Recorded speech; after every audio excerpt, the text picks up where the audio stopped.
Okay, so I'm going to go ahead and get started giving the overview of the 2020 CERP interim goals and interim targets. And if Agnes gets her audio up and going, she can take over for me. So next slide, please. So the CERP interim goals and interim targets are required in the CERP programmatic regulations. Interim goals are a means to evaluate the ecosystem restoration success of CERP by tracking restoration performance. Interim targets, conversely, are a means to evaluate the success of the other CERP goals, so providing for other water-related needs of the region, including water supply and flood protection. Interim goals and interim targets shall be developed by Recover through the use of appropriate models and tools and the best available science and information. Next slide, please.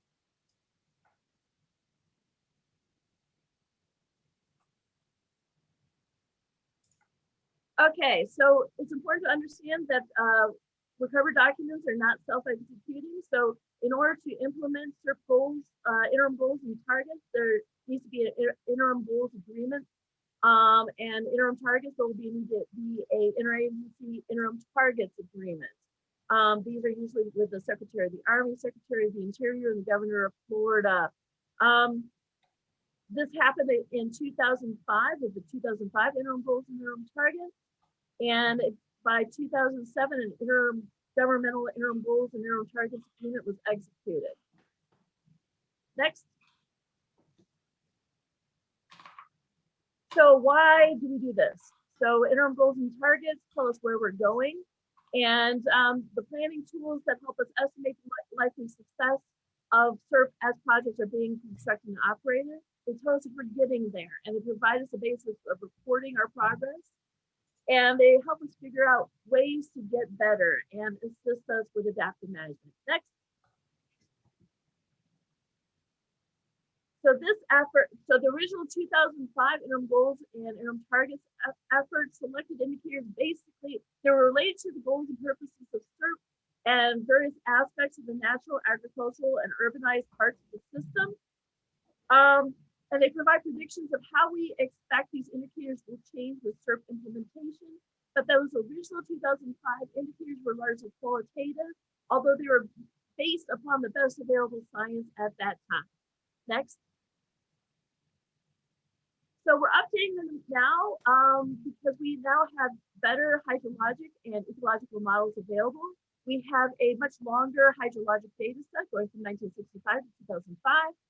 We have our pre-CERP projects are finally, they're nearing completion or already completed. And our CERP projects are in the process of being authorized and being implemented. Next. So our hydrologic models that were used for this round of interim goals and interim targets is the regional system simulation model, basins north, and the regional system simulations model, Glaze-Lexa. We also use, in some cases, the natural systems model 4.6.2. Next. So these models take various different forms. So we use a variety of ecological models that build off those hydrologic models and produce a variety of results. So in some cases, a habitat suitability index is developed in the case of, for example, eastern oyster.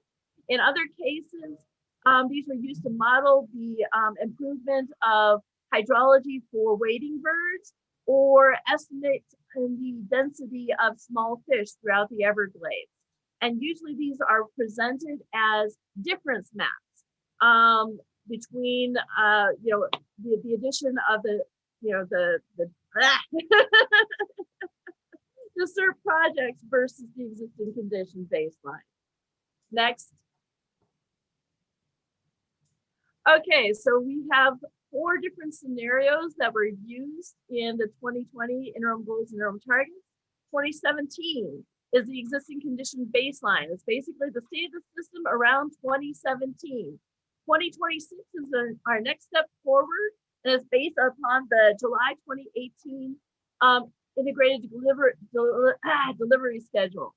And so it's only those projects that are scheduled to be completed by then.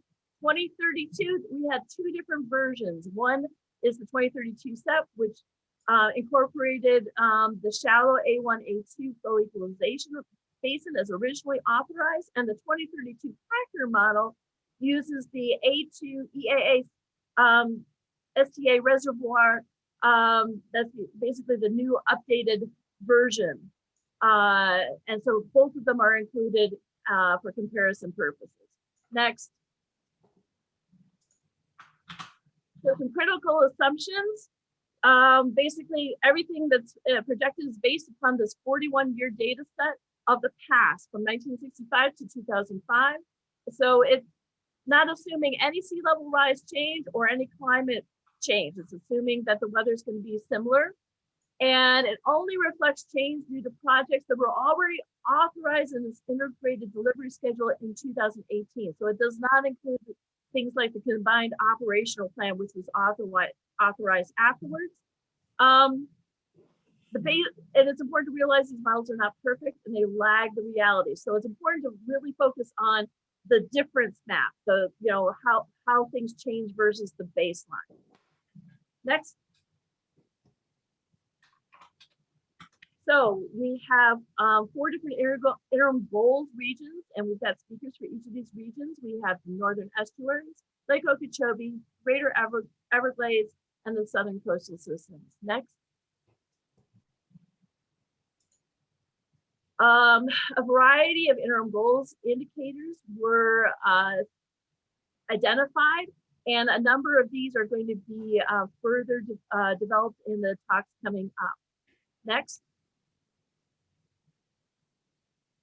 Interim targets identify 6 different indicators, and these are going to be covered in the interim targets talk.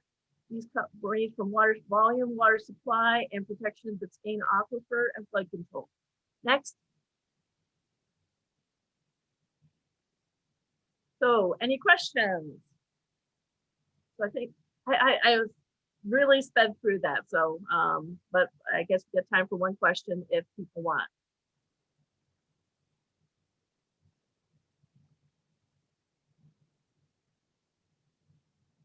Andrea, I'm not seeing any questions in the chat. Okay. Okay, with that, let's go on to our next talk then. Next up is going to be Phyllis Klarman. She's going to be giving a talk on the CERP interim goals for oyster in the Northern Estuaries using the regional simulation model and habitat suitability indices. Phyllis comes to us from the South Florida Water Management District, and she is a senior scientist with the Applied Science Bureau at the district, and she is a district program manager for Recover.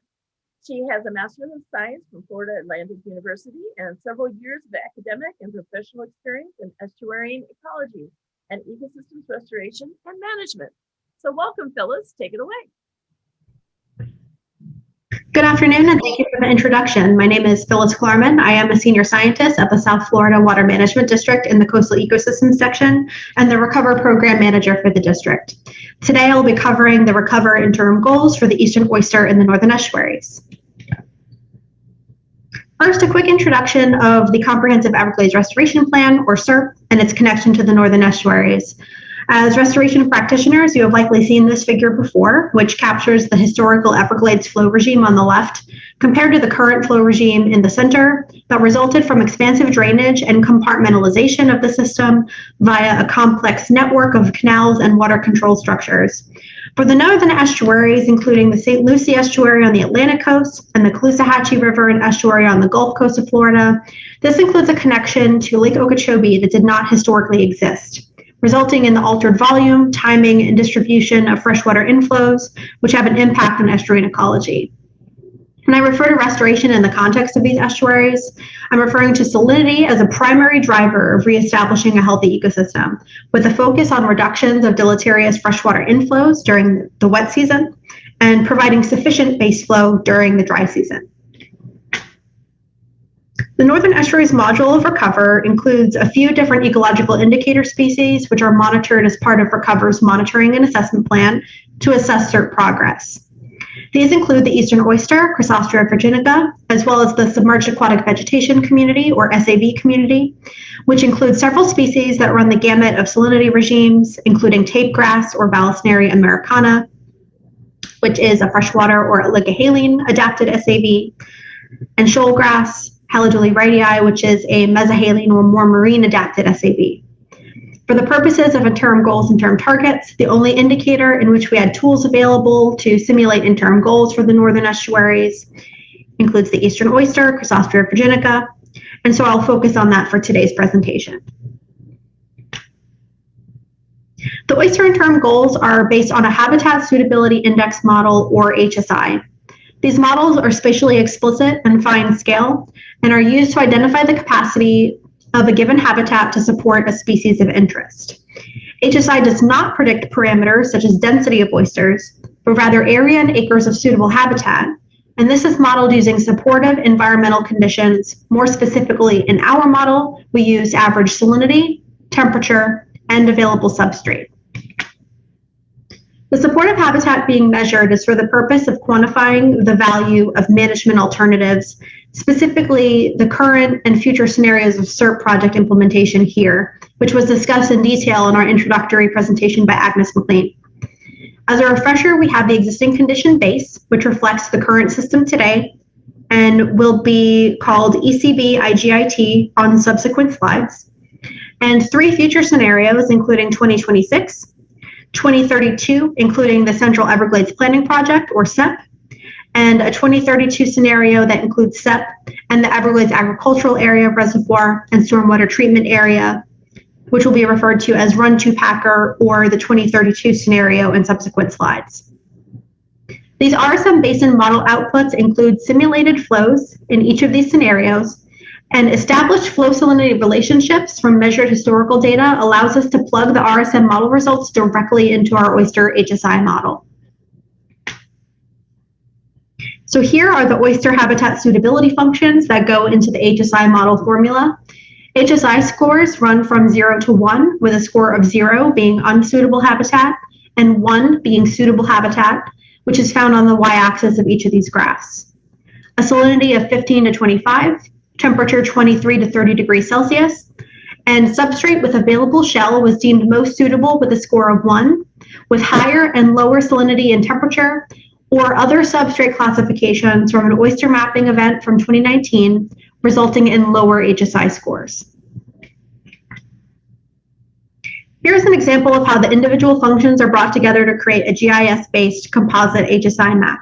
Here we have a salinity layer, a temperature layer, and an available substrate layer, and these come together to form the composite HSI map, which reflects polygons that are color-coded based on HSI scores. And these HSI scores are grouped as either poor, fair, good, or very good, based on the following ranges of those scores presented here.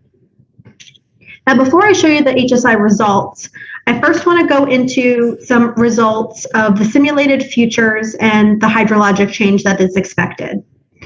Flow outputs from the RSM basins model demonstrate that with each future CERP scenario compared to the existing condition base, the percent of time that mean monthly flows fall within the stressful and damaging flow thresholds in the St. Lucie estuary on the left and the Caloosahatchee estuary on the right decrease. However, we're not quite meeting a desired restoration hydrologic condition as indicated to the right of each set of bars here for the St. Lucie in blue, and here for the Caloosahatchee, which is indicative of 0% of the time. But the good news is that improved hydrologic conditions presented here are indicative of benefits from CERP project implementation, namely additional storage south of Lake Okeechobee. And you'll see the benefits of these reduced high flow scenarios in the following HSI maps. So first, the results for the St. Lucie estuary. Here you'll see 2 maps. On the left here, this is the oyster habitat suitability measured in the existing condition base scenario. And on the right is the 2032 future scenario. As indicated in the legend, darker colors are poor or fair habitat, and lighter colors are good or very good habitat.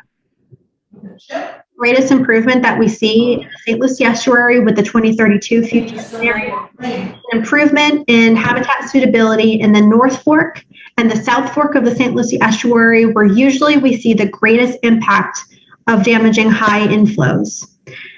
So the future increases in habitat suitability are likely a result of improving salinity conditions. The increase in acres of oyster habitat that receive good and very good HSI scores improve with each future scenario, but especially with that 2032 Packer scenario. And here you will see the totals of each HSI category across the scenarios modeled, with good and very good habitat, again, increasing with each future condition. For results for the Caloosahatchee Estuary, here is a zoomed in map of the lower reaches of the Caloosahatchee. So just to orient you with some geographical locations, out here is San Carlos Bay. The lower estuary is here from Shell Point. And then as you work your way upstream, Cape Coral is just slightly off the map here. Again, on top, we have the existing condition base HSI, and on the bottom, the 2032 HSI. So we see similar trends where the habitat suitability categories of good and very good habitat increase with each future iteration. However, the majority of the difference takes place in this area downstream of Cape Coral and upstream of Shell Point, indicated by this black box. This is likely due to the tidal influence and flushing in the lower estuary with proximity to the bay and the Gulf of Mexico. And in the 2019 oyster map, we found no available shell substrate upstream of Cape Coral, and so it was limited to this area here. Again, here you will see the totals of each HSI category across the scenarios modeled, with good and very good habitat increasing with each subsequent future condition.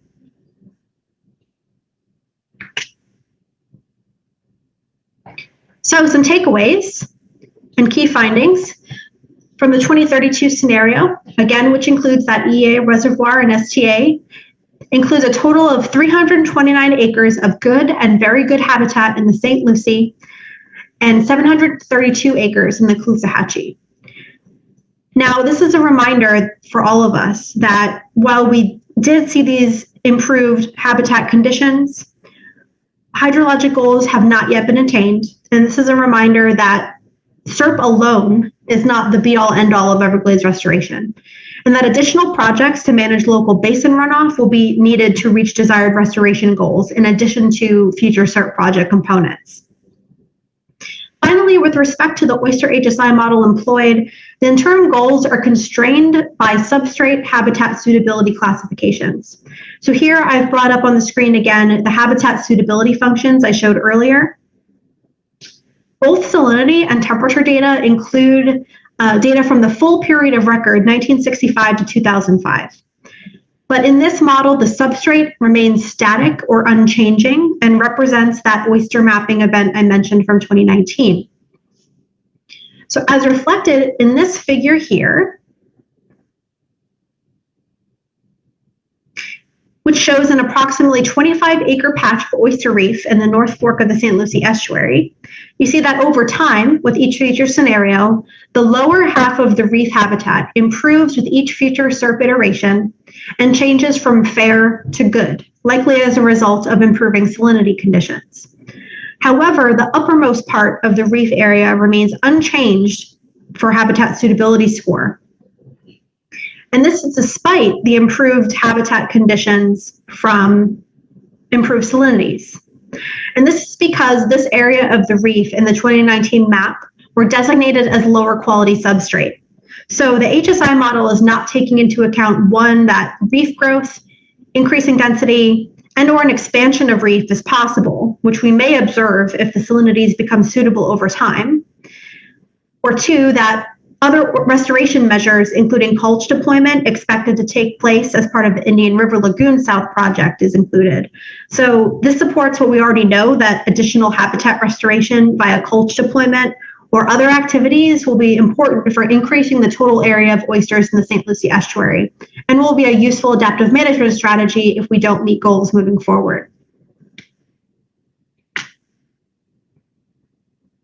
So finally, just to wrap up for future steps and general findings for Northern Estuaries interim goals, While the Oyster HSI model was the best tool available at the time, more complex mechanistic models that can be paired with the regional simulation model are needed for all Northern Estuaries indicator species, not just oysters.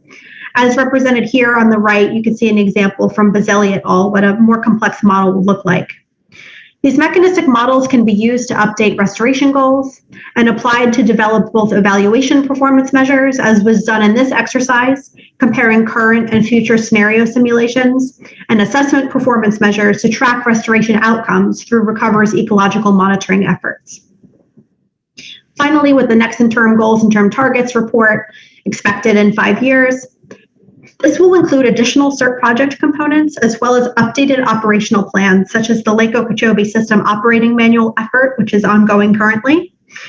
And with these future projects and with things like LOSM, with the operating manual, we will expect additional benefits to estuarine ecology in the Northern Estuaries. And with that, I would be happy to take any questions.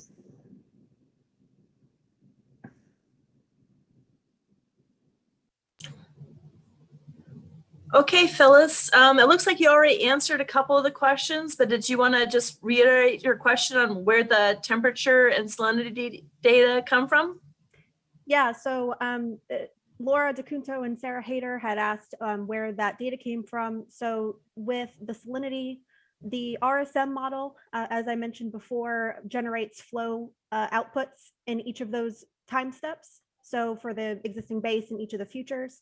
And in developing the HSI model, we were able to develop and using observed flow data, a flow to salinity relationship so that we can generate, once we generate the RSM model outputs of flow, that gets plugged into our HSI model and it gives us salinity. So those are simulated based on this algorithm. And my colleague Zichen, who worked on that, would have to speak to the details of how that algorithm is put together, but I'll leave that for another time. And then the temperature is based on historically measured data. So my understanding is that the temperature is not simulated. It's just a reflection of the period of record.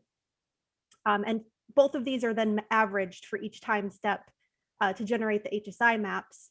And related to the temperature question, I see Lynn Wingard in the chat asked about any plans to run with increasing temperatures as predicted by IPCC. So CERP as a program is trying to develop methods to incorporate climate models, including temperature as well as sea level rise to our projects. But so far, this has only been on a specific project level basis. And hopefully forthcoming, the RSM will be able to incorporate these additional components, because obviously if we're just using a 50-year period of record, that doesn't reflect a future scenario in which we may see increasing temperature or rising sea levels, right? So I agree that those things should be included. I will ask you to just kind of wait and see how we do in the next few years. And you know, I agree that it's something that's needed to evaluate future scenarios. So we'll have to, like I said, just wait and see.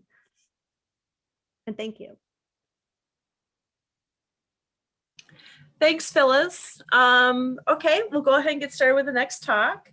Our next speaker is Therese East.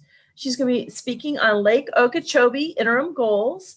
Ms. East is a supervising scientist at the South Florida Water Management District with over 25 years of experience working in lacustrine and wetland ecosystems. She conducts research and monitoring efforts on Lake Okeechobee per the Protection Program and assists with evaluation of Kissimmee chain of lakes headwater restoration projects. All righty.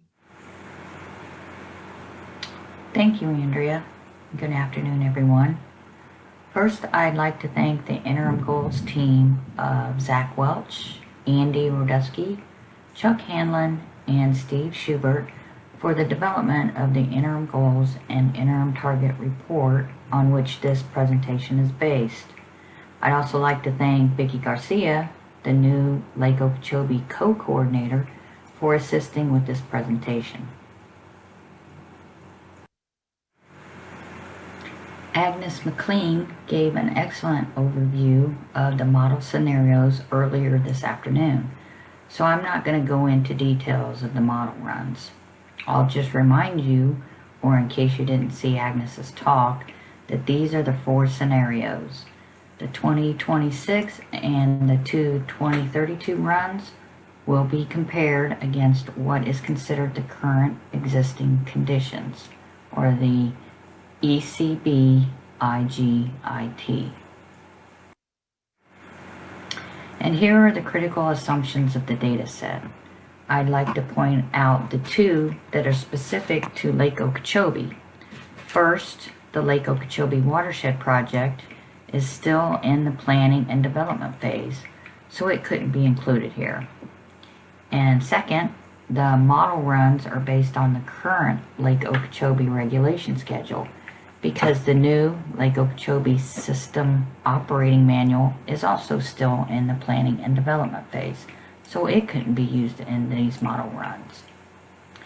These were the best tools available at the time, but it is important to keep these 2 assumptions in mind for the remainder of the talk.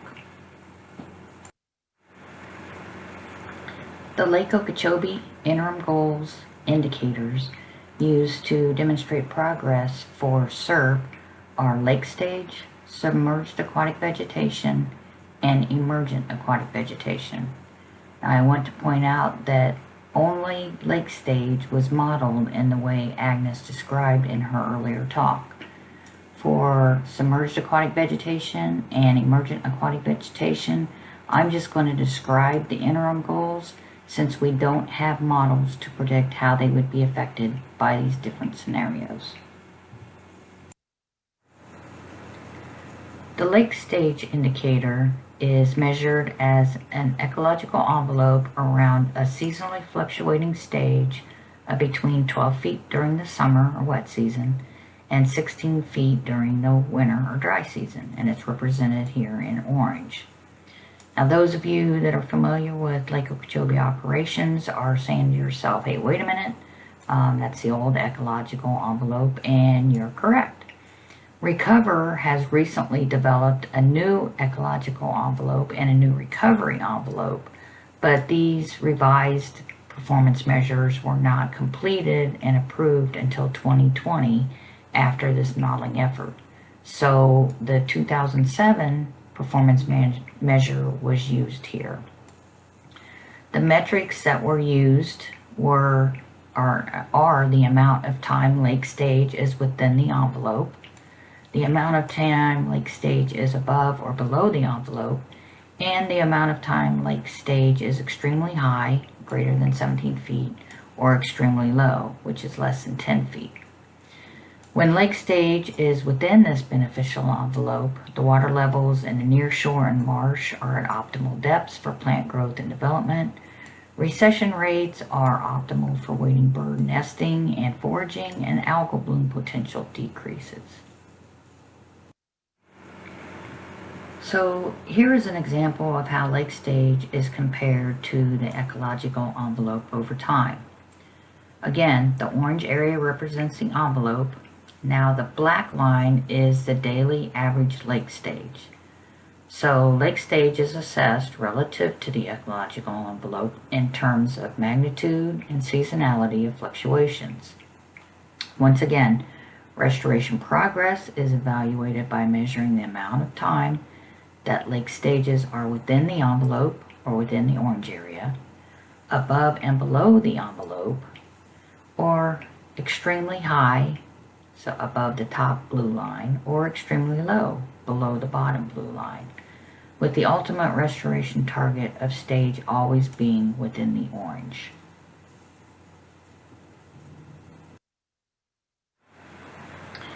And here are the model results. So the 2032 Packer scenario had the biggest impact on lake stage interim goals.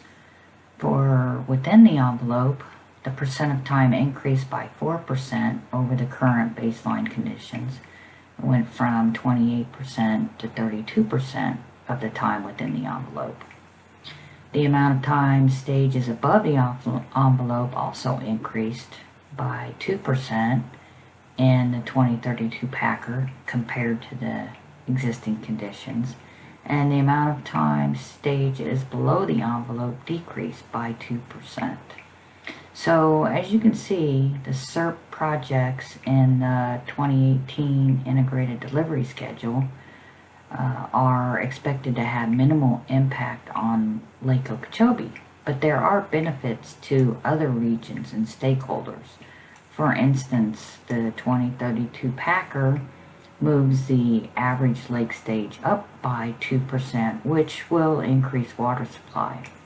Also, in the previous talk, Phyllis outlined the benefits to the estuaries, and the talks after this are going to explain the benefits further downstream.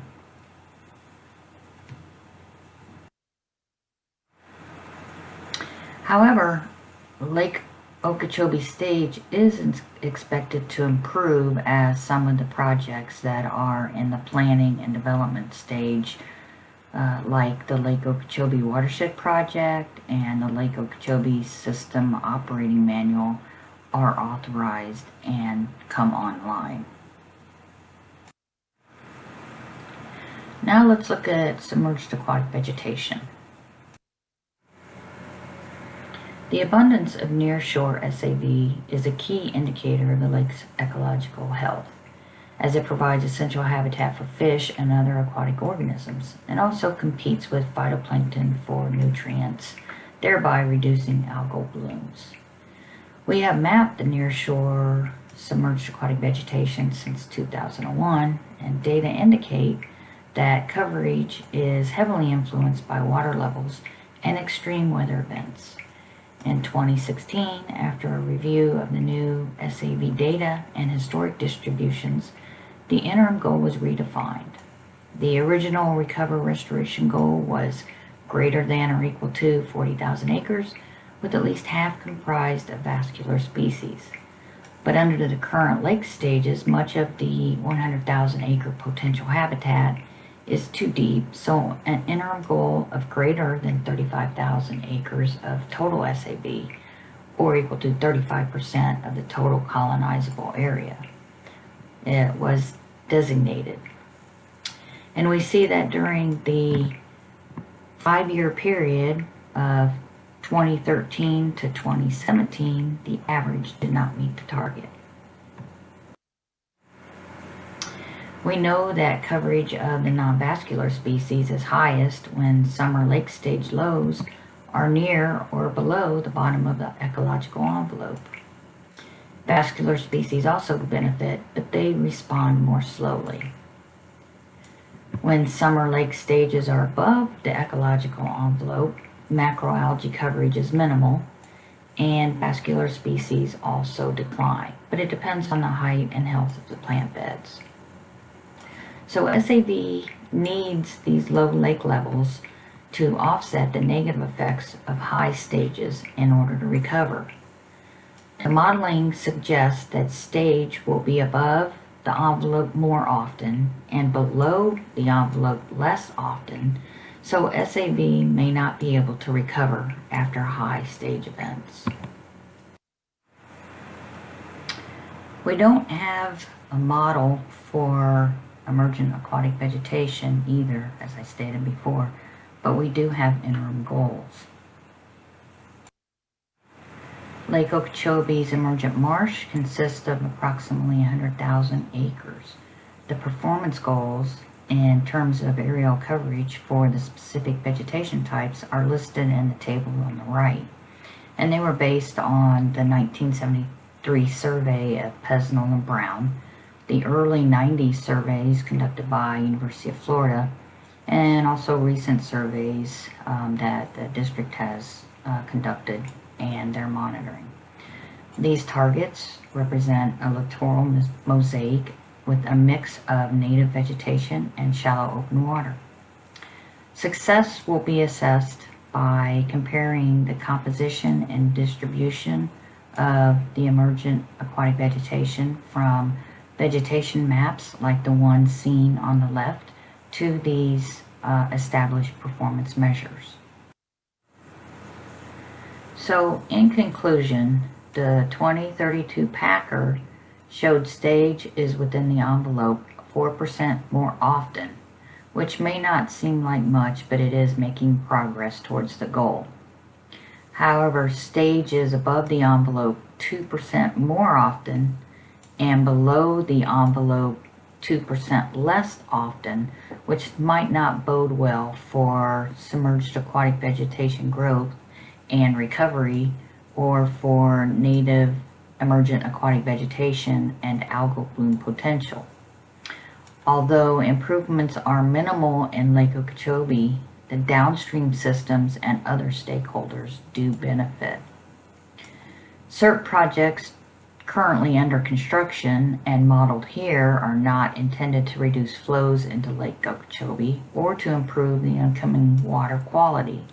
This exercise demonstrates the importance of planned and future projects which provide an alternative destination for both lake inflows and outflows for improvements in lake stage management. For future activities, some of these are similar to what other groups or other regions have proposed. We need to update modeling to include planned and future projects along with climate change. We need to develop submerged aquatic vegetation and emergent aquatic vegetation predictive models. Finally, we need to develop system-wide performance measures and link Lake Okeechobee performance measures to the system-wide ecology. That's all I have. Thank you very much for listening.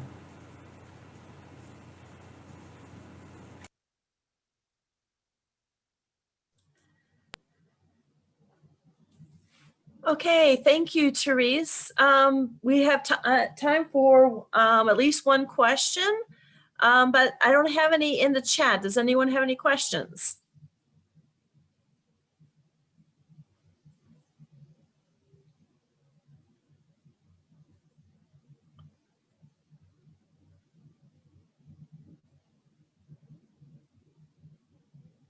Okay, hearing none. Let's go on to our next talk. So our next talk is going to be by Tasso Kokoves of the U.S. Army Corps of Engineers. He's going to be speaking on Recover, Interim Goals and Targets for the Greater Everglades region. Tasso is a biologist for Recover and currently serves as a regional coordinator for the Greater Everglades and Southern Coastal Systems.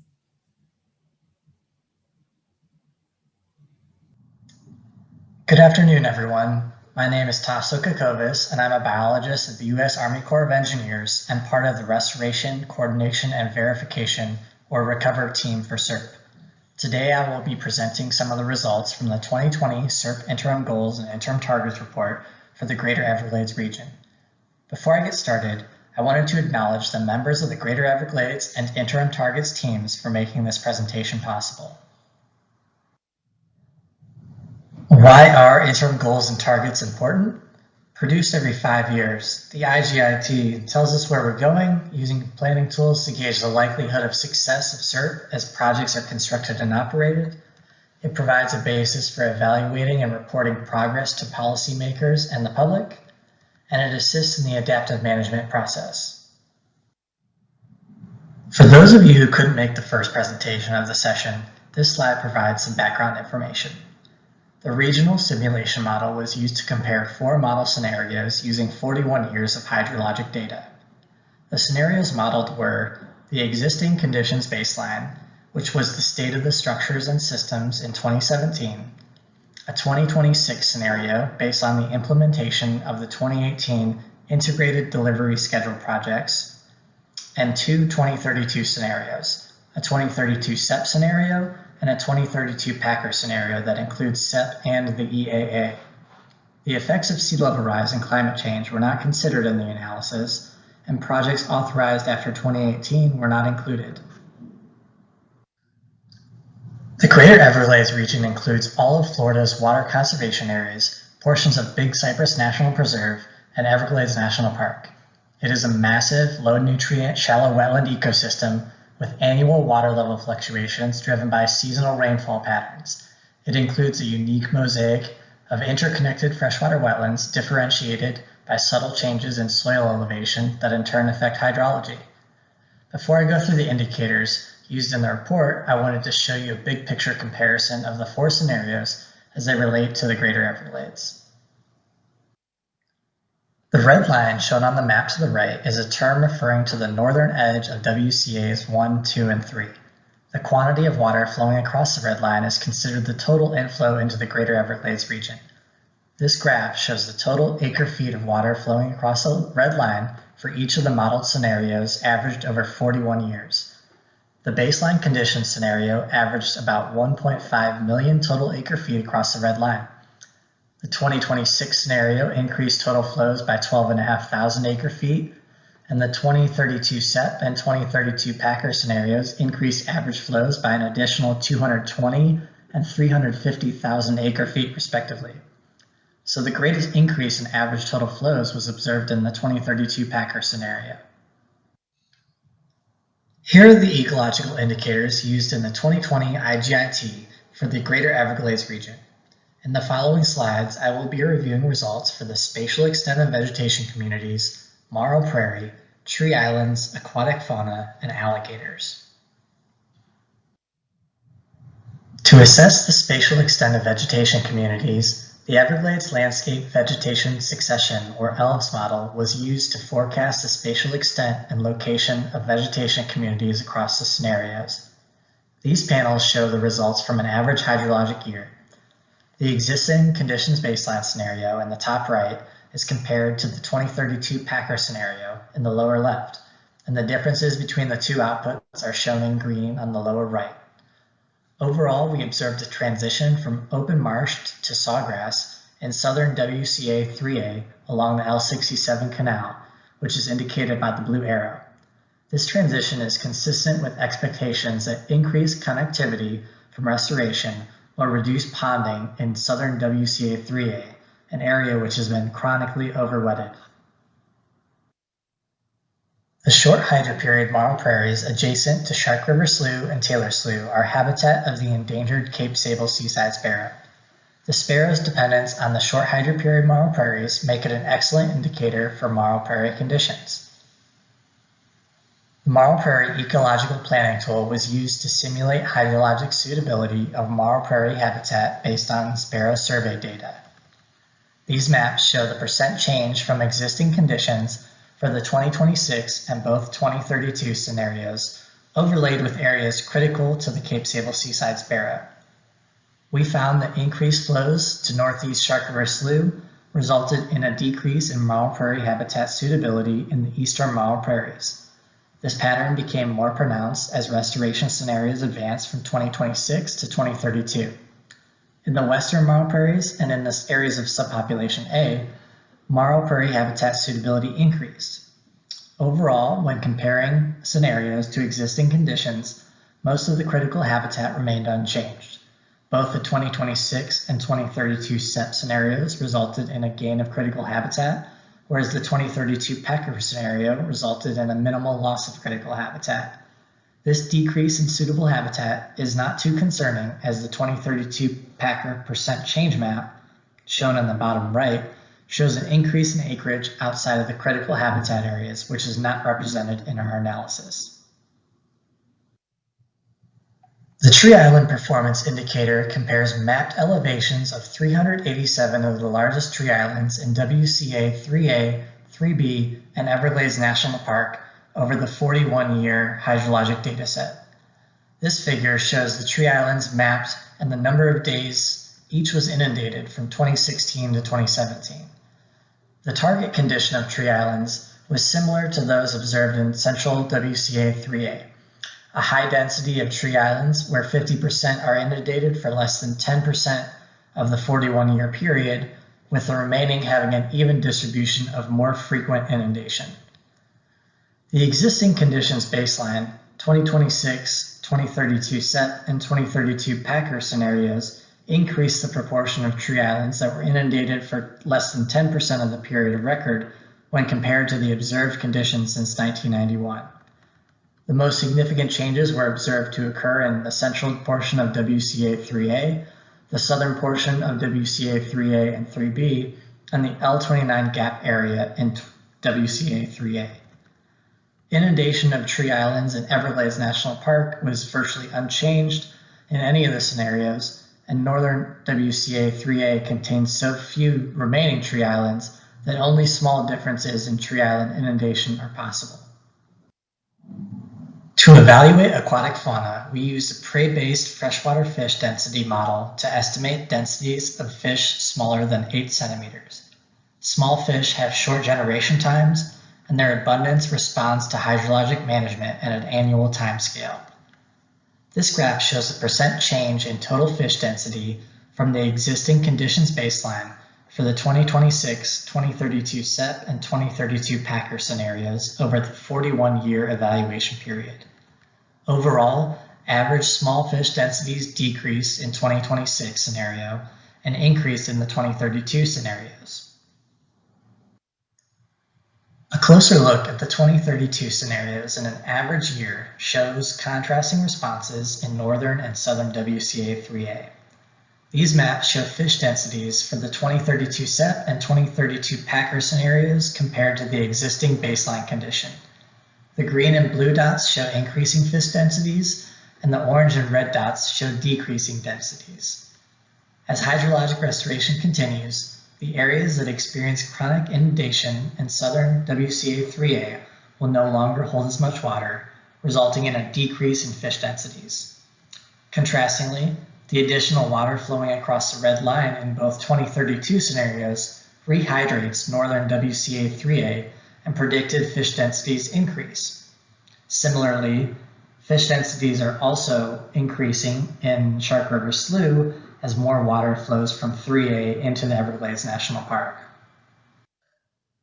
To evaluate predicted alligator response, we use the Alligator Production Suitability Index Model ecological planning tool, which estimates habitat suitability for 5 components of alligator production: land cover suitability, breeding potential, courtship and mating, nest building, and egg incubation.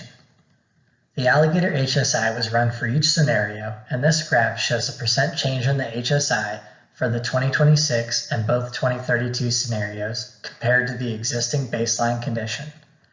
Overall, we observed small increases in suitability in the 2032 CEP and 2032 Packer scenarios, and a slight decrease in the 2026 scenario.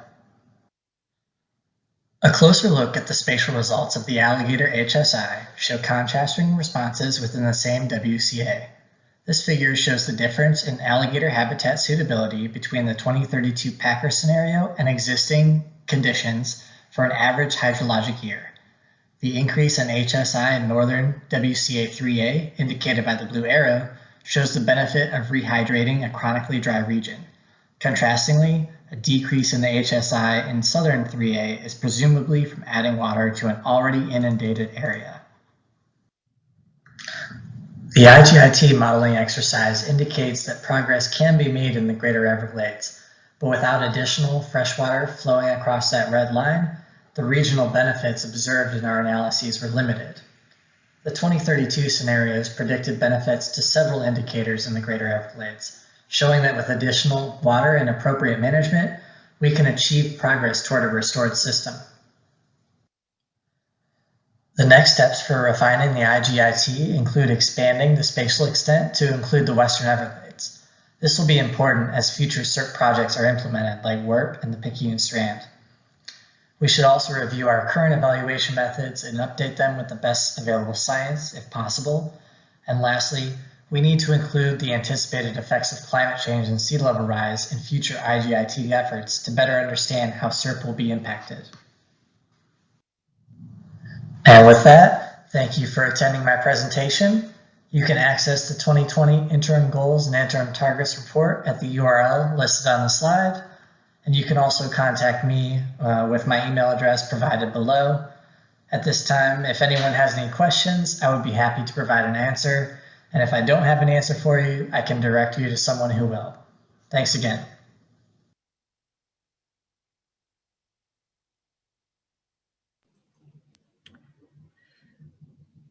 Okay, thank you, Tasso. Do we have any questions? I don't see any in the chat. Does anyone have any questions they would like to ask?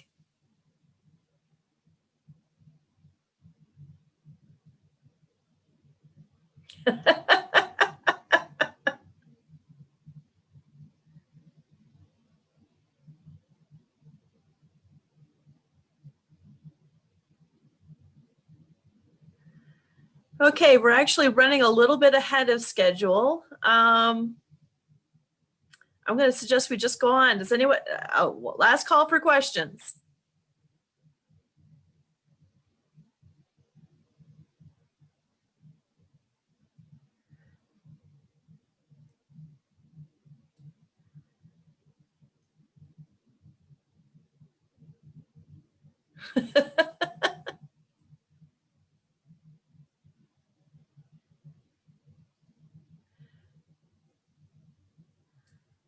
And Tasso's pointing out that if anyone has any questions, he'll be listening in and, just put them in the chat and he'll be happy to answer them or discuss them at the end.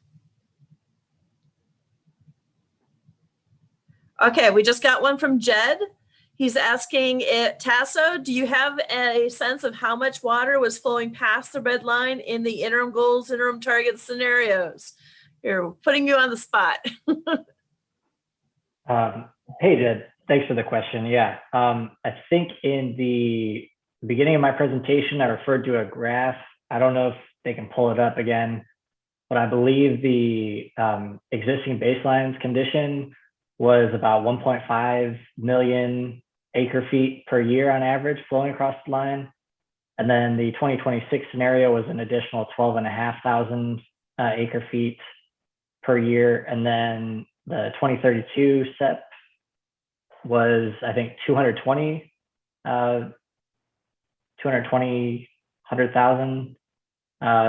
acre feet. And then the 2032 Packer scenario was 350,000 additional acre feet across the red line per year. So I think you can, if you can get back to that slide, that would give a great visual for it. But those are the numbers just off the top of my head. Yeah, they unfortunately can't rewind the video. So it's all good. Yeah. But it sounds like those are significant and meaningful shifts associated with the three scenarios. And that, as you indicated, that seemed to really drive the response of the system. Yeah, the biggest change, is with the Packer scenario. Cool. Thanks for, it's hard for me to keep those specific figures, numbers in mind as well. So I appreciate you revisiting them. Just because that was the connection I wanted to make, is just that the explicit volumes and connecting that to the observed response we saw in the subsequent slides. That's why you saw the contrast of kind of limited benefits in 2026 versus kind of the observed benefits in the 2032 scenarios. Just because, I mean, you had an additional 200,000 and 300,000 acre feet going across that red line. Gives the managers a lot more to work with, and then you actually see some of those benefits. So yeah, that's a good point. Thanks for bringing that up, Jed. Thanks. Okay. I think it's time for the next one. Yep, we're going to move on to the next talk. Excellent. Next up is Ramon Martin from the U.S. Fish and Wildlife Service. He's going to be talking on Recover Program's 2020 Interim Goals Update for the Southern Coastal Systems region. Ramon is a senior fish and wildlife biologist with more than 20 years of experience restoring fisheries and aquatic ecosystems. He is the CERP Recover Restoration Coordinator for the Southern Coastal Systems and Northern Estuaries regions. Good afternoon. My name is Ramon Martin, and on behalf of my co-authors listed here, I'll be presenting the Recover Program's 2020 CERP Interim Goals Update for the Southern Coastal Systems region. The southern coastal systems encompasses a large, ecologically and economically important area along the coast of South Florida. The southern coastal systems region is a contiguous network of coastal wetlands and estuaries that wraps around the southern end of the Florida Peninsula and includes Biscayne Bay, Florida Bay, and the southwest coast. Southern coastal systems interim goals have not been developed for Biscayne Bay and the southwest coast due to model coverage limitations in these areas. Therefore, the southern coastal systems interim goals results presented today are only applicable to Florida Bay. The South Florida system is a dynamic, variable system highly dependent on rainfall and its corresponding effect on hydrology. CERP is adding a complicated sequence of projects to improve the system hydrology. Setting realistic interim goals and targets in such a system is complex, requiring the use of computer modeling. Recover uses model to separate the expected changes due to CERP projects from the normal variation caused by climate and the effects of the other non-CERP restoration actions. For the southern coastal systems, two models are used to simulate hydrologic conditions: the regional simulation GLADES LEXA and a paleo-adjusted natural system model version 4.6.2. The natural system model does not model estuaries well, and a paleo-adjusted natural system model was used as a desired restoration condition for indicators in Florida Bay. The paleo-adjusted natural system model uses 1900 data to adjust output for salinity in Florida Bay, water level and hydro period in the wetlands, and flow through Shark River and Taylor Slough to the pre-management values. The time increments for interim goals and targets focused on for this report are 2026 and 2032. Recover used 4 model scenarios to update the interim goals and targets for the 2020 report to Congress. The revised existing condition baseline for interim goals and interim targets is the state of the structure and system around 2017 and includes the Everglades Restoration Transition Plan, modified water deliveries, and the C111 South Dates project, but does not include the combined operation plan with the new Tamiami Trail flow formula, nor does it include changes to the Lake Okeechobee System Operating Manual, as these were not approved prior to the model formulation. The other models, 2026, 2032 CEP, and 2032 PACR, contain assumptions based upon the July 2018 integrated delivery schedule for what structures and operations would be completed by 2026 and 2032 respectively.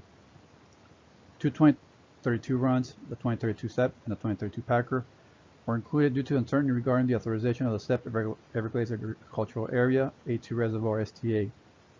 The 2032 CEP scenario includes the shallow A1, A2 FEB as originally authorized in the CEP, whereas the 2032 PACR includes the now authorized CEP EA A2 Reservoir and STA per the CEP post-authorization change report. Model changes in the system focus on changes due to CERP projects only. It is important to emphasize that interim goals and targets only reflects anticipated changes due to CERP projects in the integrated delivery schedule for 2018. Ecological models were also used to evaluate habitat suitability for recreationally important sport fish like spotted sea trout, or to predict distribution and abundance of commercially important species like the pink shrimp.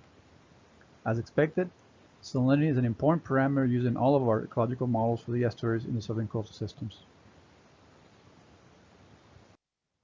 We also utilize ecological models that predict a crocodile growth rate and survival. Evaluation of the suite of CERP restoration scenarios modeled for recovery interim goals and targets utilize the predictive metric and targets of the Crocodile Growth and Survival Salinity Index. This index is calculated using modeled salinity estimates at 7 sites along the nearshore environment across Florida Bay's northern shore for the period of record 1965 to 2005 for the months of August to December. The Crocodile Growth and Survival Index is calculated using paleo-adjusted natural system model salinity for the period of record.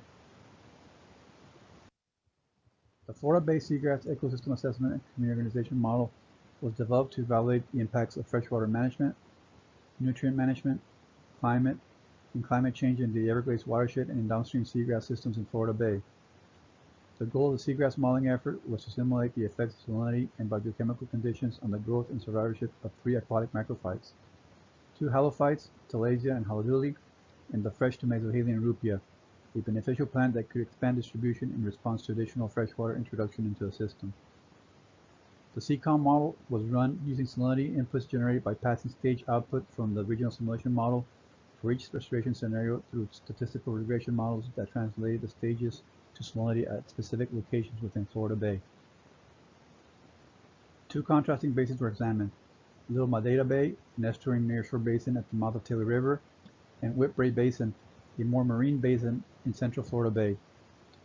Little Madeira Bay is represented by the Taylor River site and expected to be the most impacted by increased freshwater flows in Taylor Slough. Whitbray Basin has been the site of hypersalinity events and seagrass die-offs and is in need of additional freshwater flows. The 2020 Recover Interim Goals and Targets report outlined 5 indicators to be used to assess interim goals in the Southern Coastal Systems region. For this presentation, I will only be providing results for salinity, being that it is the master variable that strongly influences the ecological character of estuaries and the Southern Coastal System indicators listed here.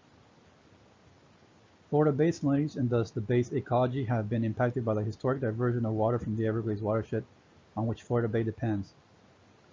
This has resulted in increased bay salinity, including the widespread and prolonged occurrence of hypersalinity. CERP success for Florida Bay restoration will be primarily driven by the extent to which current freshwater flow to the bay is improved with increased flow quantities and more natural timing and distribution, yielding more natural salinity patterns. We evaluate the likely effects of interim goal scenarios of CERP implementation on Florida Bay salinity from 2 lines of evidence: estimates of bay salinity and estimates of freshwater flow towards Florida Bay. Both salinity and flow estimates were derived from the regional system modeling of the scenarios. Bay-wide salinity was estimated from the regional system model estimates of Everglades wetland water stage, derived from multiple regression models developed by Marshall et al. 2011. These models describe the relationship of daily salinity measured in Florida Bay as a function of daily water stage at sites in the Southern Everglades from the regional simulation model. Quantities of freshwater flow across Southeast Everglades transects toward Northeast were calculated directly by the regional system model. For each interim goal scenario, daily salinity was estimated for each of the 17 Florida Bay sites located in 6 bay zones with similar salinity patterns depicted herein as Northeast Coast, East, East Central, Central, South, and West. The performance measure included 3 metrics to quantify attributes of the Florida Bay wet season and dry season salinity regime over the 36-year period of interim goals model scenarios. All metrics compare scenarios estimated salinity at a bay site to a salinity target for a site. The target is derived from site-specific salinity before canal drainage as estimated from the natural system model with paleo adjustment. The mean salinity offset metric shown here calculates the magnitude of difference between the scenario's mean salinity versus that of the target natural system model derived mean salinity. Results showed decrease in mean salinity values in all 6 of Florida Bay spatial zones, with incremental progress for each step from the current condition as reflected in interim goals existing condition to model scenario 2026 to 2032 step to 2032 packer. However, the magnitude of improvement for each of these steps is estimated to be small, ranging from 0.2 PSU salinity units to 1.6 PSU among the sites in both wet and dry seasons. The high salinity metric calculates the extent to which a scenario's frequency of harmful high salinity exceeds the frequency of such salinity estimated from the natural system model. This metric shows a pattern of modestly improving wet season scores with successive scenarios and had poorer dry season scores than wet season scores. While these scores showed incremental improvement with CERP implementation scenarios, the frequency of very high salinity remained high, especially in the dry season. The results from the salinity performance measure metrics provide projections of only modest improvements with CERP implementation to the 2032 packer. As a check on this inference, patterns of how the scenarios differentially change quantities of freshwater flow toward northeastern Florida Bay via Taylor Slough and southeastern Everglades were examined. Modeled freshwater flow across the southeast Everglades transect T23 shows increasing flow toward eastern Florida Bay with an interim goals and incremental steps to CERP implementation. But as indicated by salinity evaluation, this increase is modest. The greatest increase in annual flow is an 11% increase with the 2032 packer scenario over the IGIT. It is promising that dry season flow is 50% higher with 2032 packer scenario than the IGIT, but the total dry season increased quantity of only 28,000 acre-feet is insufficient to strongly influence bay-wide salinity. This interim goals modeling incremental exercise demonstrates the importance of CERP and that significant incremental progress can be made. For 2026 increment, The minimal improvements to southern coastal systems demonstrate the importance of implementing projects that increase volume of water delivered south. The 2032 increment demonstrates the impacts of projects which incorporate new water and increase flow south. We only observe minimal improvements in the southern coastal systems. Therefore, full implementation of CERP is needed to increase freshwater flows into southern coastal systems. Overall, ecological indicators did not improve substantially in this region, as there was only a modest increase in freshwater flows.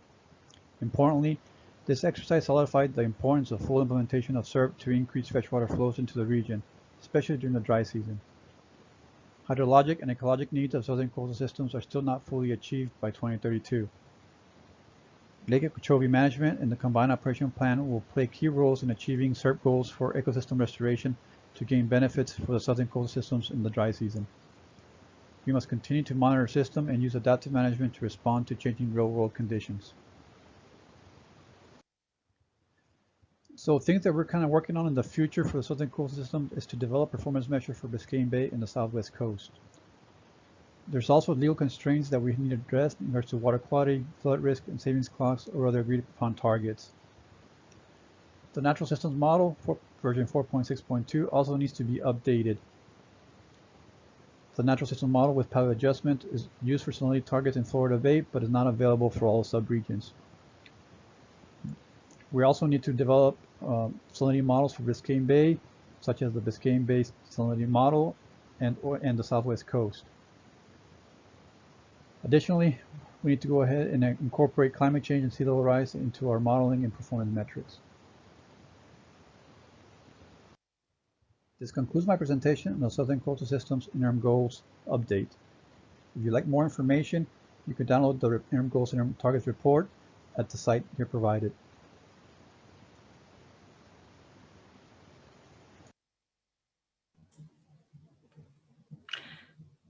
Thank you, Ramon. Let's see, looking for questions. It looks like we've got one from Jed. He says it will be interesting to compare how the benefits for Biscayne Bay observed in the interim goals, interim targets compared to the degree of benefit we may be able to obtain with the CEER project. Any sense of how we might build this comparison into our planning process?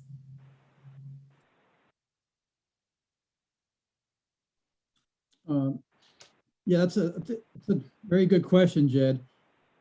In regards to, how we're going to integrate some of the IGIT goals or metrics into Biscayne Bay. Obviously right now we don't have any specific performance measures.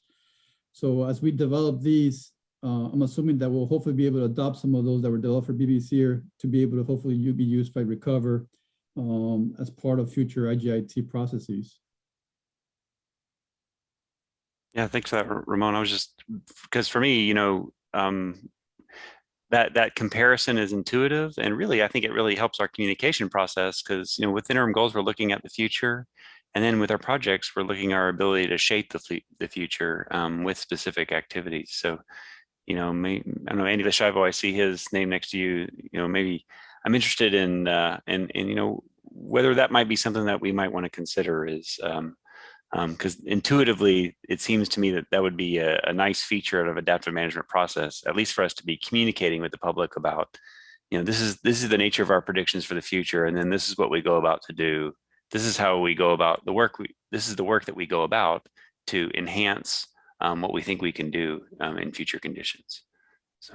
Yeah, and one of the biggest limitations we've had in Biscayne Bay, and same thing for the Southwest Coast, is the we didn't have a modeling available for those subregions. So I know with the development of the integration of the RSMGL into Biscayne Bay, and hopefully being able to adopt the BBSM into the RSMGL, so we'll have a new tool there available for us to be able to kind of start developing those performance measures, and then looking at the various alternatives, not only for CEER, but also incorporate that into a total system assessment.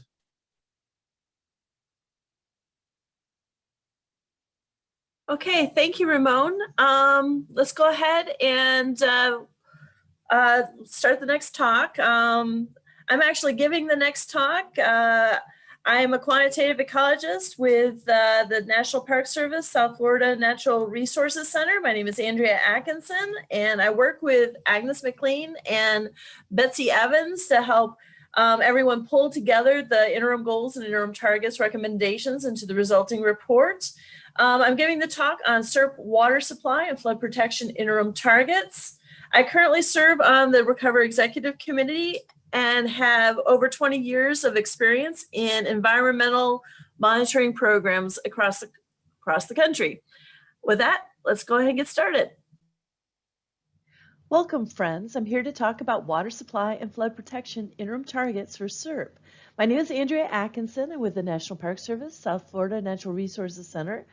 And our interim targets team unfortunately couldn't be here today, but Rebecca Elliott and Karen Smith put together most of this talk. Interim targets, like interim goals, are required in the CERP programmatic regulations as a means to evaluate the success of CERP in providing for other water-related needs of the region, including water supply and flood protection.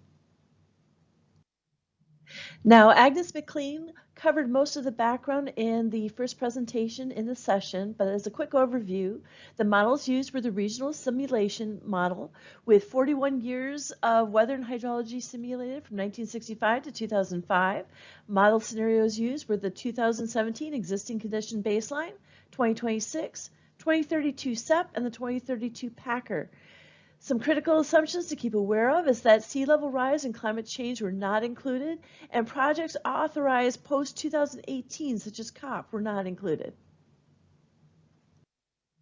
The interim targets indicators include water volume, water supply for the Lake Okeechobee service area, water supply for the Lower East Coast service area, Biscayne Aquifer Protection minimum flows and levels, Biscayne Aquifer Protection in South Miami-Dade, and flood protection in the root zone in the South Miami-Dade agricultural area. To make forecasts of each scenario's effect on water volume, a water budget analysis was done on each of the 4 scenarios, which is basically looking at the flows in and flows out of each basin and calculating how much was actually used within each area. Then our different scenarios were compared against each other to determine where additional water was made available in the system. For example, if you look at the green box at the bottom, in the 2026 scenario, about 319,000 acre feet were estimated to be made available, versus the 2032 PACR scenario, where 565,000 acre feet were made available. Now, looking at the 2032 PACR scenario in the left-hand graph, it's saying that 73% of the additional water made available came from the northern estuaries. And if you remember in our previous presentations, the northern estuaries have the issues that they were getting too much fresh water going through the estuaries, causing sudden changes in the salinity and resulting in habitat that was too fresh for our oysters. Thus, trying to make the hydrology more ecologically healthy for the northern estuaries can free up water for other parts of the system. Now, looking at the right-hand graph at the recipients of this water, the majority of this water is going into Everglades National Park and then into the southern estuaries.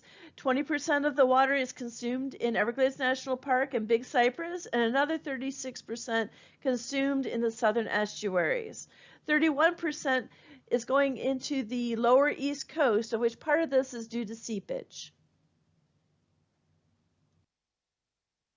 Okay, so under water supply, basically the models were used to forecast the frequency, duration, and severity of water supply restrictions that were imposed on both the lower East Coast service area and the Lake Okeechobee service area.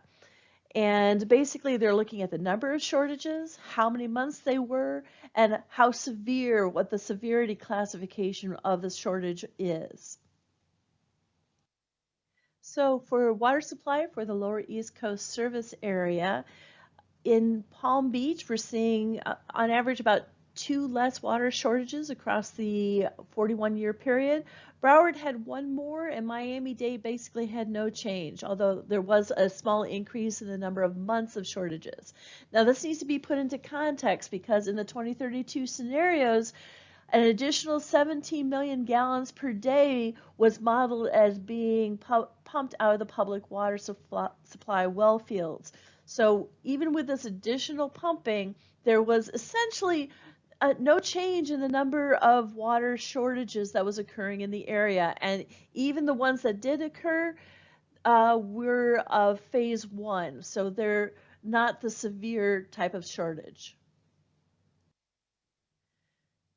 So for the Lake Okeechobee service area, basically you're seeing the largest change and reduction in the frequency, the duration, and the severity of water shortages occurring in the 2032 Packer scenario. So we're actually getting to around at times a 50% reduction in the number of months and in the severity score of water supply shortages. Okay, so regarding protecting the Biscayne Aquifer from saltwater intrusion, basically the Biscayne Aquifer is what's shaded in yellow in the map on the right and is the main potable water supply for the lower East Coast. Many of the public water supply well fields are near the coast, so saltwater intrusion is a concern. In 2001, a minimum flows and levels prevention strategy was adopted, which basically specifies the water levels that should be maintained in the canals with salinity control structures in order to protect the aquifer. The modeling of the different scenarios showed that in Palm Beach, Broward, and North and Central Miami-Dade, that these targets were able to be met at 10 of the 11 structures. However, for the South Dade structures in the red box, which were not included in this prevention strategy and had target canal stages separately developed, only one of the 4 structures were able to meet these targets under these forecast scenarios. So this area will need to be watched in the future. However, the targets themselves may need to be reevaluated in the light of real-world operational conditions and considerations. With regards to flood protection in the root zone in the South Miami-Dade agricultural area, the modeling focused on 6 different indicator cells. You'll see them in pink on the map, plus the ability of the structures to handle the increased flows. For the most part, the flood protection wasn't an issue, with the exception of the area around cell 4328 at the tip of the red arrow. In this area, flooding in the root zone did double. However, on the next slide, we'll show you how COP appears to resolve this issue. Okay, so when you look at the map on the left of the 2032 Packer scenario minus its existing condition baseline, anything that's bluer on this map is getting wetter. And on the right-hand map is the COP Alt-Q alternative versus its existing condition baseline. And again, anything that's bluer on this map is getting wetter. They're not exactly one for one, but they give you an idea. And so on the left-hand map in the red circled area is where that indicator cell was showing that the interim targets were modeling was projecting the area getting wetter in the root zone. Versus on the COP modeling, it's showing that there isn't expected to be any problem in this area. So it appears that COP is going to be solving this problem for us, but it's going to need to be watched in the future just to make sure. Okay, to sum things up, most of the progress that we see towards interim targets appears in the 2032 scenarios. With regards to water volume, the 2032 scenarios predict an increase in water quantities over the existing condition baseline to benefit both the natural systems and the developed areas. And with regards to the water supply for the lower East Coast service area, despite allowing an additional 17 million gallons per day for public water supply pumping in 2032, there are no associated change in the water shortages. And additionally, the 2032 Packer scenario didn't really show an improvement over the 2032 CERP scenario. With regards to water supply for lower Lake Okeechobee service area, the 2032 Packer scenario is what showed the greatest impact, and water shortages in that scenario were actually cut in half. With regards to the protection of the Biscayne Aquifer, all the incremental scenarios basically performed about the same. In Palm Beach, Broward, and North Central Miami-Dade, the models forecasted meeting of the minimum flows and level prevention strategy and protecting the aquifer from significant harm at 10 of the 11 salinity structures. Now, the story is a little different in South Miami-Dade, where only one of the 4 salinity structures was able to meet the target criteria. So we're going to want to keep an eye on this area in the future. With regards to flood protection, the forecasted scenarios did predict a problem area, but when we looked at the predictions of COP, it appears that COP should resolve this problem area. So this shouldn't be a problem going into the future. Okay, moving on to a quick wrap up of interim goals and interim targets overall. Okay, so we'll be working to report on progress towards our interim goals and targets in the real world every 5 years, with the idea of trying to combine this with the system status report. Also, every 5 years, we have to assess whether an update is needed to these goals and targets. However, we have to be cautious because it takes considerable staff time to conduct all this modeling, analyses, and report writing. Some big picture take-home messages. Overall, the model's forecasts do show substantial progress towards reaching our ecosystem goals while also meeting our needs for water supply and flood protection. However, the hydrologic and ecological needs of the greater Everglades ecosystem are still not fully achieved by 2032. Projects that were not included in the modeling, such as the Lake Okeechobee System Operation Manual and COP, will be playing key roles in achieving these goals. And we are going to need to monitor our system to see how well these forecasts are actualized in the real world and respond to changing real world conditions. I want to say a big thank you to all the many people involved with the modeling and reporting, including the Interim Targets Team, Interim Goals Regional Teams, our Interagency Modeling Center, the Joint Ecosystem Modeling Group, and our many, many reviewers. Okay, so now I'd like to open things up for questions.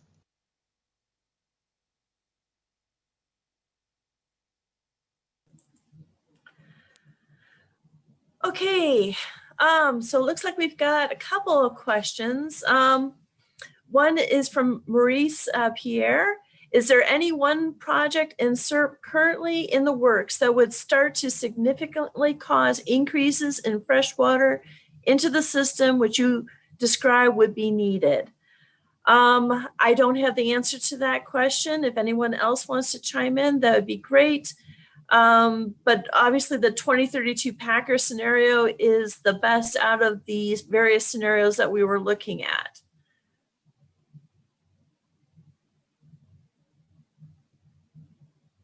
Let's see. And this is Rebecca Elliott. I was able to join GEER for some sessions, and of course wanted to see how this went since I was part of the team. But I really do think, yeah, I do think the EA reservoir is the project, that CEP component, the Central Everglades Planning Project component, that will be the the one that really provides additional fresh water that can actually be delivered, in a different timing than what occurs, and would be a lot more beneficial during drier times. Over.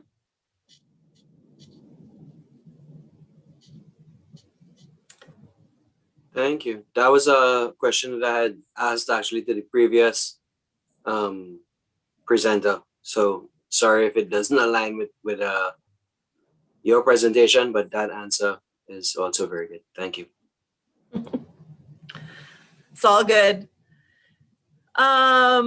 Stephanie Romanok points out that you can access the eco models that GEM ran for the interim goals and interim targets. She provides a link here, but you can also just, type in the Joint Ecosystem Modeling Group and be able to access their webpage. And that was, that link was specifically for the, oh, sorry, my camera is acting up. Anyway, that link was specifically for the outputs for IGIT. Our models, yes, are on the website as well, but the IGIT outputs are on that science-based site, which is having issues, and we're trying to get science-based to fix it. But hopefully it's working if somebody wants it. Thank you very much. Sure. Andy Lashivo asks, how would the water supply flood risk metrics be updated to account for sea level rise? That's on our list of things that need to happen in upcoming interim goals and interim targets analyses. Rebecca, do you have any thoughts on this?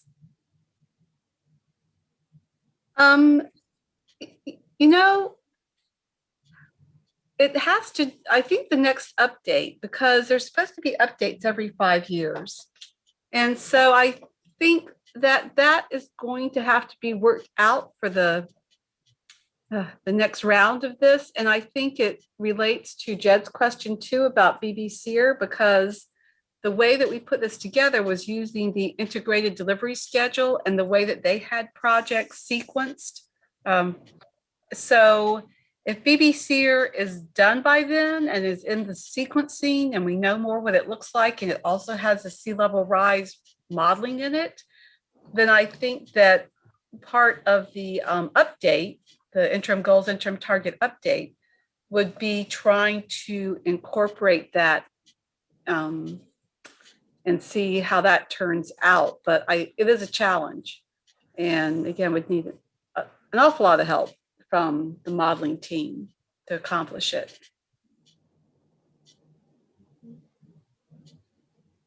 Yeah, I think the biggest thing I can say is I know CERP is already in the middle of trying to lead the way on how to deal with this issue. And so they'll probably end up leading the way for the rest of CERP. Yeah. Jed asked, what was the most surprising thing you learned while working on this interim goals, interim targets process?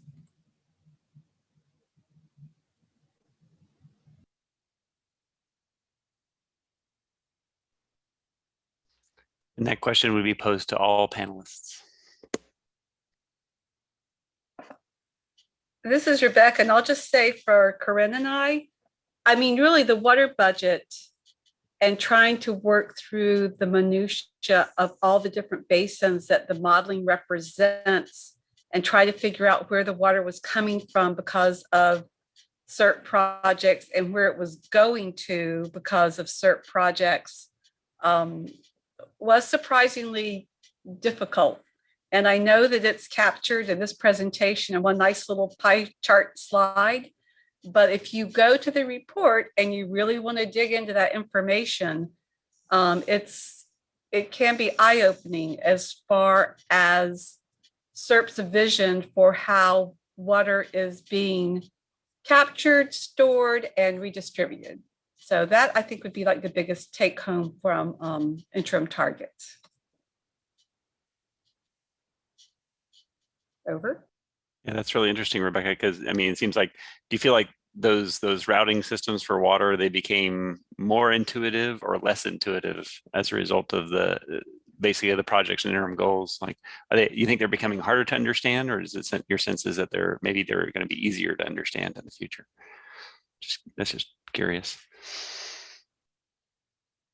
I think once you do the really deep dive into it, you can understand why it's working the way it is, but I wouldn't call it intuitive.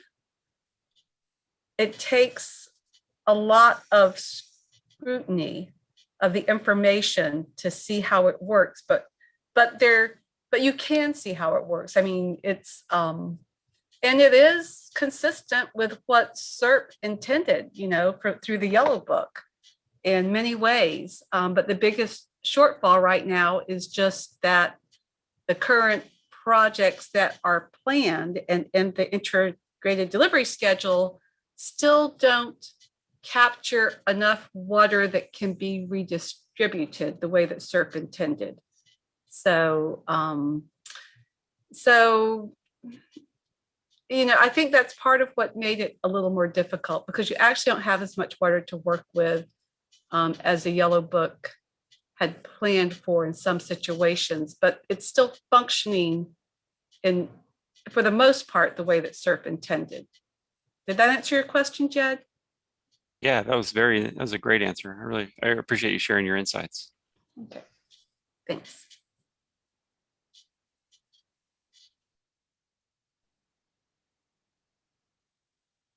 This is Uh, Andrea. I have to jump onto another meeting, so I'm going to pass the hat facilitation off to Phyllis. Thank you so much, Phyllis. And thank you everyone for listening in. And I'll let you continue on your discussion. Thank you, everyone. Thanks, Andrea. Tasso, I think you were gonna. Yeah, hey Jed, I just wanted to kind of give my 2 cents on your question there. So just to clarify, I was not involved in constructing the 2020 IGIT effort. So my contribution to these presentations was just like kind of synthesizing everything, all the results for GE into one 12-minute PowerPoint, which was not enough time to cover every indicator in the region. But the general thing that I found and saw was that climate change and sea level rise are big unknowns, and the further they get pushed down the road, it's just I think it's going to just be detrimental if we. I mean, now we're working on them. Obviously, that we've recognized that we need to include these trajectories in the forecasting of CERP and projects and recovers evaluation. So, but there was limited mention of that in even the 2020 IGIT effort, though we've known about climate change for a while now. A bit more specific for GE, being a wading bird person, I didn't present the results because WADM is being updated, but the 2020 results for WADM showed kind of limited increases in wading bird foraging and distribution across the system, despite the additional water being pushed into the park and the conservation areas in those 2032 scenarios. So I think that has to do with how we understand the function of the shorter hydro period areas in the park, especially like the Marl Prairies supporting these large nesting efforts that we've seen recently.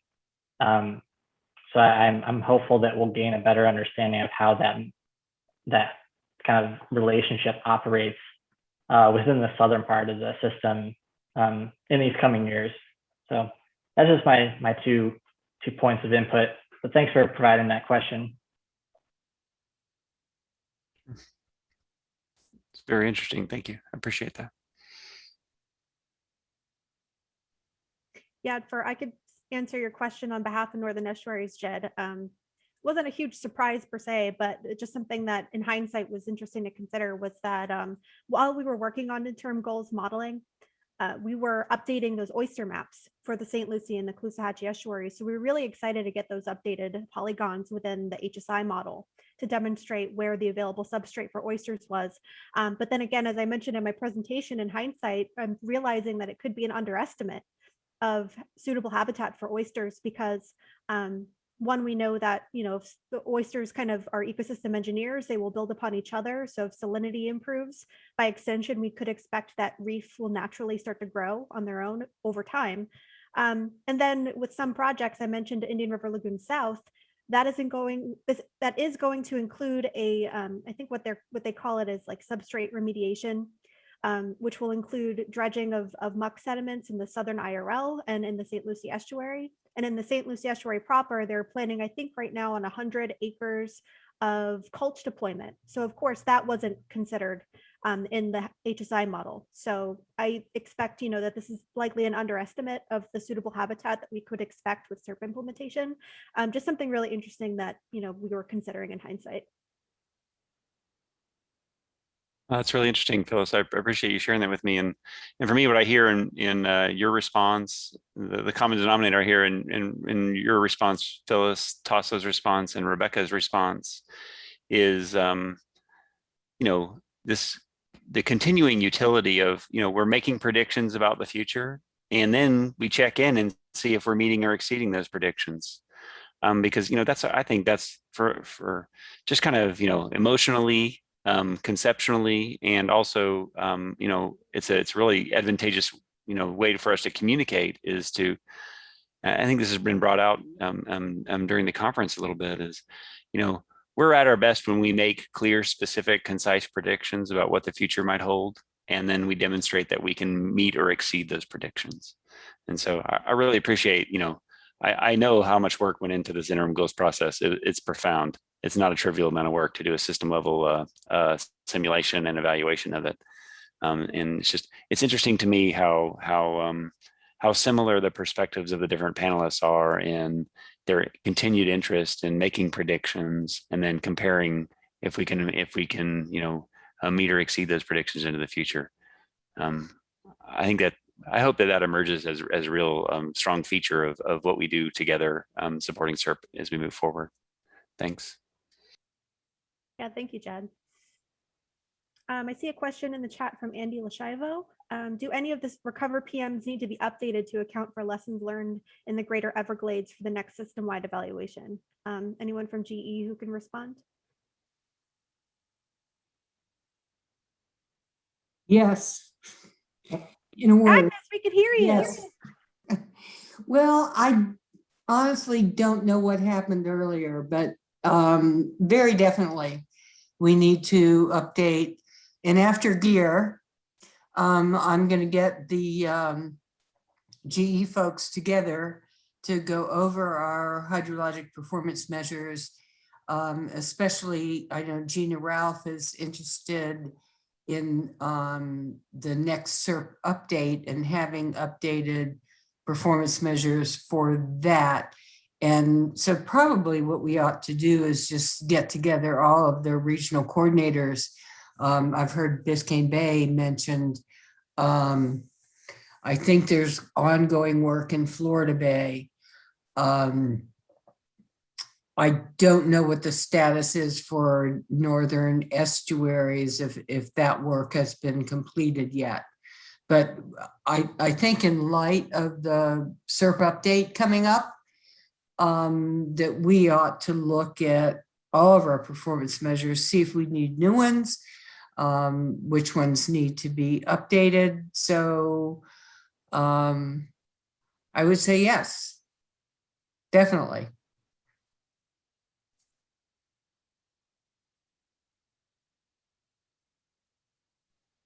Tasso, I saw you joined with your camera again. Did you have any additional comments?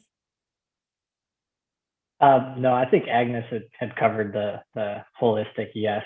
I know specifically for the GE, we are definitely interested in updating our PMs, and hopefully our PIs can help us with that effort. So, yeah. Yeah, and Agnes, what was it from the Northern Estuaries that you said you weren't sure had an update? The oyster performance measure or salinity. I was thinking salinity. Yeah, so I was gonna, yeah, sorry. I was gonna make a comment about that. So when interim goals, interim targets modeling was happening, we were still in the process of updating the Northern Estuary salinity envelope performance measure. And that wasn't officially finalized until after, I think, the interim goals, interim targets report came out. And so all of the results for Northern Estuaries reflect the original performance measure developed in 2007. So the optimal and the stress damage and damaging flow categories that we have in the updated PM are slightly different than the former. So in the next interim goals, interim targets effort, of course, it will include this updated PM, which our intent with the new PM was to develop some discrete categories that the previous performance measure didn't, including those stressful and damaging flow conditions that we know will have an impact to estuarine ecology. I believe the Lake Okeechobee stage performance measure was also updated after interim goals and term targets. So hopefully that I will believe so. Yes, yeah, I so that'll believe be so. yeah, so that'll be an updated PM that will be available for the next go around. And Agnes mentioned the CERP update that's coming. So even before the next interim goals, hopefully we'll have several updated PMs in time for that first and moving forward. Thanks for your question, Andy. I think we've only got about 4 minutes until the next session. And Beth popped in a little earlier to remind us if we log in the first 5 minutes of the meet the sponsors, apparently you can be entered for a gift card for 125 bucks. So I won't hold you all too long, but I think we have a couple more minutes if there's anyone else that has questions, and feel free to speak up or use your microphone. We've only got a few minutes left. If you had some questions, I don't think there's a problem with that.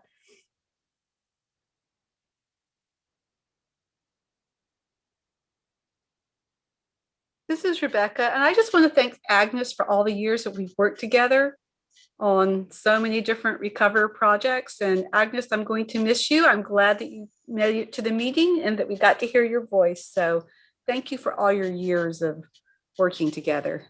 Well, thanks very much. I appreciate that. And I have no idea what happened at the beginning of the meeting, why I couldn't get myself off mute, but finally figured that one out. But luckily, Andrea and Phyllis jumped in. So I appreciate that very much. Oh, no problem. We persevered. I'm glad you got your tech issues situated, though. I'm not seeing any questions in the chat. This is Jessa from FIU. Hi. I just, as Agnes mentioned that yes, there is need for the updating of some PMs for the especially GE, and as Tasso mentioned that yes, that is certainly need, and they are going to work with the PI. As a PI of the couple of systems, like I am PI of the monitoring the tree islands, Mal Prairie, and the region sloughs systems. So what I see also a need for the updating these PMs, because I am always citing that the PM for the region slough that incorporates the part of the Mal Prairie from the 2009, and I don't know if that maybe that is still applicable, but certainly there is some need to update system-wide. There was one effort to develop a system-wide PM, which is at some stage it is. But there is no PM about the tree islands. There was an effort up to 2012 to develop a PM for the tree islands, but somehow that stopped and it didn't go that far. So as Agnes mentioned, that certainly all the folks that who are recover responsible for the GE systems and with the help of PIs, that needs to be done actually, so that the PI will have some guidelines, what to proceed, what to monitor, what to work, and where to go, and what kind of the modification in the monitoring program we should incorporate. Up till now, we are clueless. We are doing what we were doing 10 years ago. Are those relevant or not? We talked with the JET couple of times. We wanted to have some workshop for the tree island to modify that one. But at the recover level, some leadership, somebody needs to take the leadership to do all these things. That was my point as a PI of these projects. Yeah, thanks, Jay. And we'll get on the phone with a smaller group of us and talk about this further. Yeah, and this is Jed. I just wanted to say, it's so exciting to see us talking about all the things that are part of the original vision of Recover. Is that we establish our processes, we revisit our, we get a sense of how our processes are contributing to our system level performance. Then we have the opportunity to re-inspect and reevaluate our processes and prepare again to enhance the system in the future. And I just wanted to say, finally, I really strongly agree with what Rebecca said. Agnes's leadership in this process has been consistent and durable for some time. And for my part, most of the things that I know about Recover, I learned from Agnes, and I really appreciate all the time and energy she's put into this. Thanks. Well, you've only got me for another 6 months, so make use of it.